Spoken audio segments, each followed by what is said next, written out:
Les amis, bonjour. Vous avez là une image du très beau but marqué par l'un de nos joueurs locaux. C'était lors du stage des Lions Indomptables. Le match amical contre le Canon Sportif. Ils ont montré de très bonnes choses. On espère que dans les jours qui vont venir, nous aurons peut-être la liste de ceux-là qui vont aller défendre les couleurs du Cameroun face à la Chine et aussi face à l'Australie.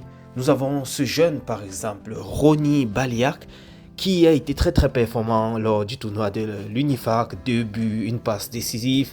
Vous voyez également là le retour de l'un de ces joueurs locaux là du côté de Unisport de Bafang. Il a été accueilli comme une star. En tout cas, pour moi, je trouve très bien cette initiative de pouvoir faire des stages pour les gars qui pourront se démarquer et intégrer les Lions Indomptables. C'est une très bonne chose, je trouve.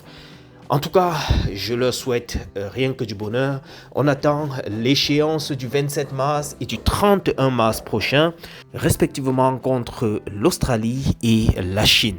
Les amis, nous allons switcher maintenant sur ce message de remerciement de Samuel Eto'o en direction du président du PSG qui lui a offert un maillot. Voilà, à l'occasion de son anniversaire ce 10 mars dernier. Il était du côté du Parc des Princes à l'occasion du match contre Chelsea, Paris Saint-Germain-Chelsea en 8e de finale de la Champions League. Et là, c'est à cette occasion qu'il a perçu son cadeau. Vous pouvez voir là en image. De l'autre côté, c'est plutôt Christian Kofan, toujours en 8e de finale de Champions League, face au géant Arsenal.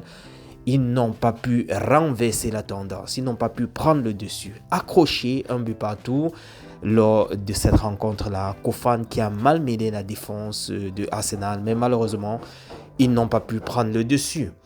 Les amis, nous allons également regarder le Real. Le Real que personne ne calculait. 3-0 à domicile, Valverde a fait fort. Les amis, on pouvait se dire sans Mbappé, sans Bellingham, personne ne pourrait faire vraiment la différence face à un Manchester City. C'est pas n'importe quelle équipe. Mais là, les gars ont réussi à donner un sans-dame, comme on dit souvent. Un sans-dame direct comme ça là à Manchester City. Alors, nous prenons ici Ngannou, Francis Ngannou qui va devoir combattre d'ici quelques temps. Il était déjà là à la pesée.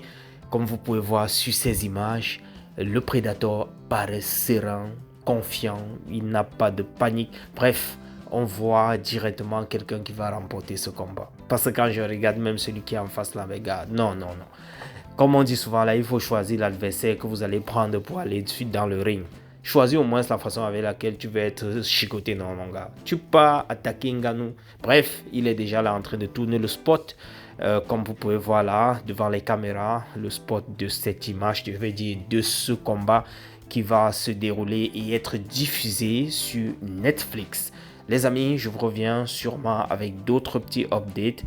Les amis, on se retrouve dans un autre tour de partage et d'ici à là, je vous dis portez-vous bien. Ciao.